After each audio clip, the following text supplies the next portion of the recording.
Pois é, pessoal, hoje eu vou falar sobre a alegria cristã, certo? Porque eu tenho a boa desconfiança de que Deus, na nossa vida cristã, Ele quer estar no nosso dia a dia, nos dando força, nos motivando, nos orientando, para que nós possamos atravessar todos os nossos obstáculos e possamos atingir as metas as metas que almejamos, certo? E como é que se diz? Então, essa alegria que vai brotar dessas vitórias que nós conseguimos, segundo a ajuda de Deus. Então, é trazer Deus para o dia a dia. Por exemplo, você tem um problema para resolver, que há muito tempo você não está querendo resolver, e de repente você está em oração, aí vem aquela inspiração lhe alegra.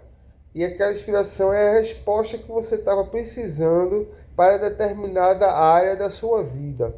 E você resolve aquilo e você fica muito feliz com aquilo. Essa é uma transcendência que eu imagino, é uma transcendência que vai se manifestar no nosso dia.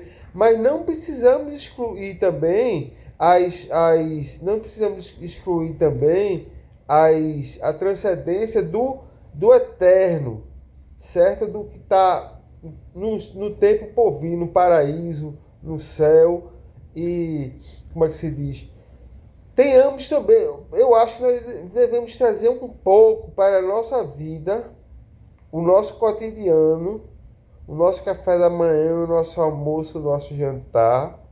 Nós devemos trazer Deus para o nosso dia a dia, sem excluir, claro, o Deus transcendente, o Deus das coisas do alto.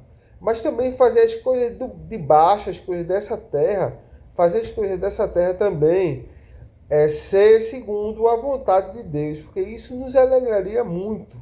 Imagine você tem um problema para resolver e você não consegue resolver, mas Deus lhe dá aquela resposta e você resolve. Isso traz uma alegria muito grande.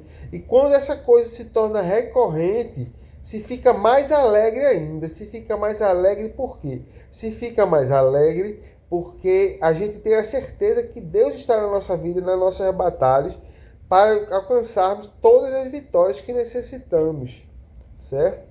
E nós necessitamos de vitória na nossa vida. A palavra de Deus não é só para depois da morte, a palavra de Deus é para agora também. É claro que se fosse só para depois da morte, a nossa fé seria vã. Por quê? Ou melhor, porque se a palavra de Deus fosse só para esta vida, a nossa fé seria vã. Porque o que faz o cristão nessa vida? Ele muitas vezes ele tá se abstendo de muitos prazeres carnais, ele está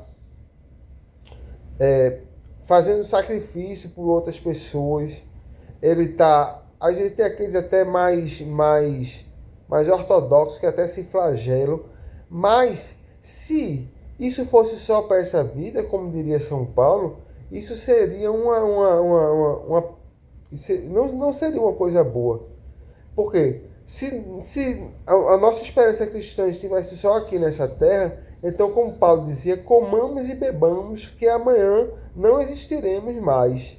Então, o que adiantaria eu estar fazendo um jejum? O que adiantaria eu estar orando de madrugada? O que adiantaria eu estar buscando a Deus se a nossa esperança fosse só para essa vida? Não seria melhor que nós estivéssemos comendo e bebendo, estivéssemos numa festa, estivéssemos assim, lutando sem precisar lutar para manter as coisas de Deus na nossa vida? Seria melhor que nós fôssemos mudando mesmo, que nós seriam bem mais alegres, entre aspas, e porque depois daqui acabou, então comamos e bebamos, né?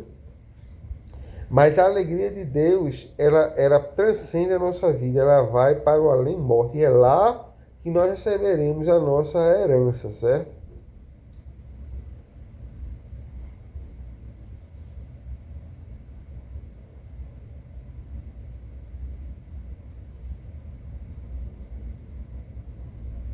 Então, pessoal, vamos nos alegrar. porque Deus está no nosso dia a dia.